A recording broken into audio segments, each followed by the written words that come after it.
백현동 개발 당시 인허가 알선 대가로 수십억 원을 챙긴 혐의를 받는 부동산 개발업자가 구속의 갈림길에 섰습니다. 검찰은 특히 이 사업가가 4년 전 이재명 더불어민주당 대표의 공직선거법 위반 사건 재판에서 허위 증언을 했다고 보고 대가 관계를 의심하고 있습니다. 이 대표는 검찰이 또 다른 신작 소송을 시작하는 모양이라고 일축했습니다. 나혜인 기자의 보도입니다. 백현동 개발비리 사건 피의자 가운데 첫 구속심사를 받게 된 부동산 개발업자 김모 씨.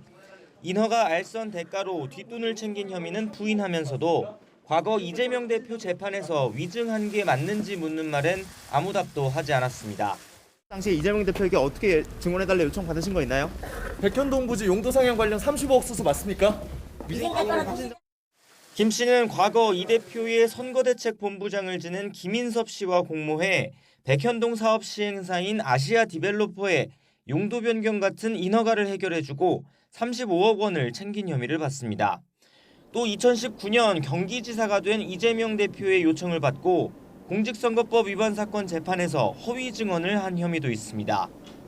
검찰은 비슷한 시기 김 씨가 경기도에 무선 통신 장비 납품을 알선해주는 대가로 뒷돈 7천여만 원을 챙긴 혐의도 포착해 대가 관계를 살펴보고 있습니다.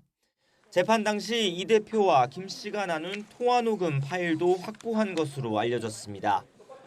이 대표는 변호사 시절이던 2002년 KBS PD와 분당 파크뷰 특혜 분양 사건을 취재하며 검사를 사칭한 공범 혐의로 벌금형을 확정받았습니다. 당시 김 씨도 취재 대상 중 한 명이었는데 2018년 경기지사 선거에 나선 이 대표가 거듭 관여를 부인했다가 허위사실 공표 혐의로 또 기소되자 증인으로 법정에 섰습니다. 한동훈 법무부 장관은 이 대표의 위증교사 의혹도 검찰이 직접 수사할 수 있다고 했습니다. 위증 자체가 시행령상으로도 새로 게시할 수 있고 그리고 관련 사건으로도 수사할 수 있을 것 같다는 생각은 합니다. 네. 민주당은 이 대표가 김 씨에게 진실을 말해달라고 했을 뿐 위증을 요구한 적 없고 딱히 유리한 증언을 해준 것도 없다고 반박했습니다. 또 다른 신작 소설을 시작하는 모양인데 그래도 기초적인 사실은 좀 확인하고 하시는 게 좋겠습니다.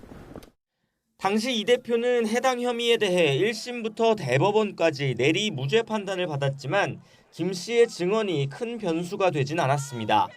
다만 검찰은 객관적인 자료를 바탕으로 위증이 있었던 사실은 확인했다며 김 씨의 신병을 확보하는 대로 대가성 여부를 수사한다는 계획입니다. YTN 나인입니다.